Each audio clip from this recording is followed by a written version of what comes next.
And quite famous criticism to check out regarding this scene. The most destructive moment for anything character or plot related is, of course, Rey defeating Kylo in the Force mind torture reading thingy. I've no idea what I'm supposed to call it, but Kylo, who has been trained by the greatest powers on both sides of the Force in the galaxy, managed to be out.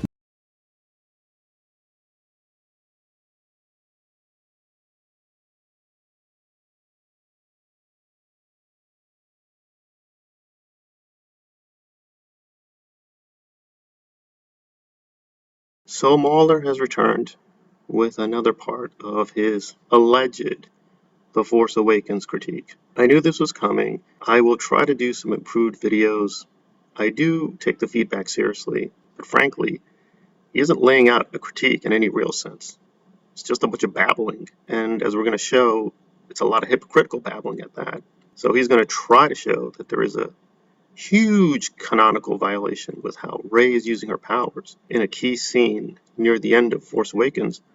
But if we think it through carefully, no, you haven't proved anything at all. As a joke, because Rey hasn't been given any training whatsoever. She has no idea what a Jedi is, let alone a mind trick. Most of them get some form of a primer or guide to their power, but Rey somehow decided she could pull this off when it would only have made sense if she was a part of the audience having seen the prior movies. The third argument is sad. There are people who think Rey escaping the villain's custody with an ability we have no reason to think she would even have is great writing because it's explained in some book you need to buy additional to the film. You know, when third-party information explains what IG-88, Captain Phasma, and Jango Fett got up to when they weren't involved with the protagonists, that's fine. In fact, it's awesome if those are well-written stories. But when the third-party information is required for the plot to make any sense, then your story no longer functions as a story. The fourth argument is one of convenience, and I think if you're in favor of powerful and incredibly useful contrivances in addition to the ones we've already had acting like a plague on this script, then just one more isn't going to affect your viewing experience. Though, without knowing anything about it, why would someone just assume they can control people's minds? Seems to me like a stretch. And the final argument is referencing episode 5. But it doesn't apply. Luke had training, the Force was explained to him, and Luke was in a position of reaching for the lightsaber and through his stress, made it move with the Force. Telekinesis was also precedented. Regardless, it's a much more intuitive way to access that power within that universe as opposed to randomly trying out whether you can mind control people because why not? And it makes a whole lot more sense when you think about what Obi-Wan told Luke. Let go your conscious self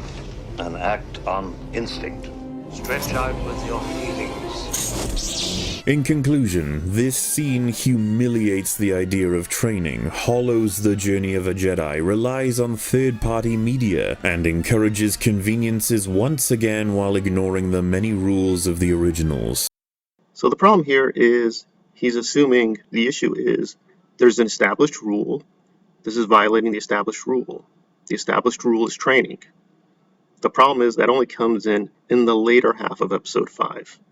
In episode 4, and even the beginning of episode 5, that is not an established rule. It's Empire Strikes Back that has this established rule.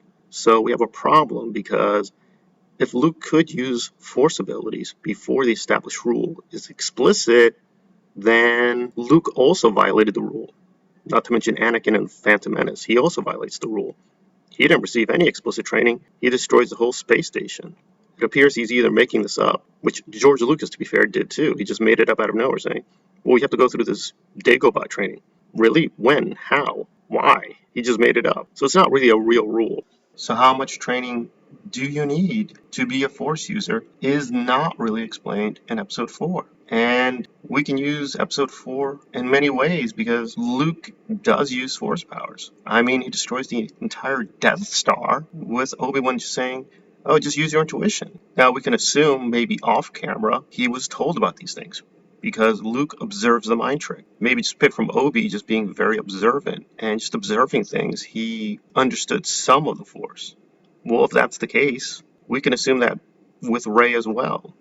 But with Rey, it's actually even worse because Han Solo explicitly talks about Force powers. He explicitly says, yeah, all these stories about the Force, All these stories about Luke, all these stories about these amazing abilities, they're true. Now, the film isn't rigorous.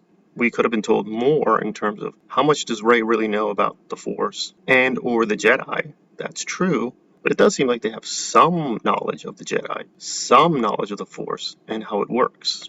Remember in the original trilogy, it's considered a myth, like Han Solo dismisses it in episode 4. He thinks it's all a bunch of gobbledygook. But this is taking place decades after that.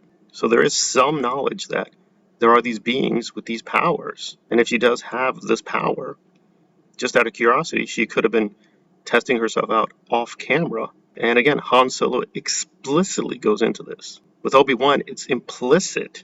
Maybe Luke knows about the Force, maybe he doesn't. But again, from what we see in the movie, he's really puzzled. I mean, Obi-Wan just says, the Force surrounds everything. It's everywhere. And he's like, okay, well, what does that mean? It's only at the very end of the film that he uses the Force powers. But how much training, how much understanding he has, you have to say it's very, very minimal. But he still uses Force powers in episode 4 and at the beginning of episode 5. I mean, he kills off a Wampa. He's able to get the lightsaber through telekinesis. So he basically does have a huge double standard. He either has to say you need training in all circumstances or explain why one is the exception and why is the other a violation of canon.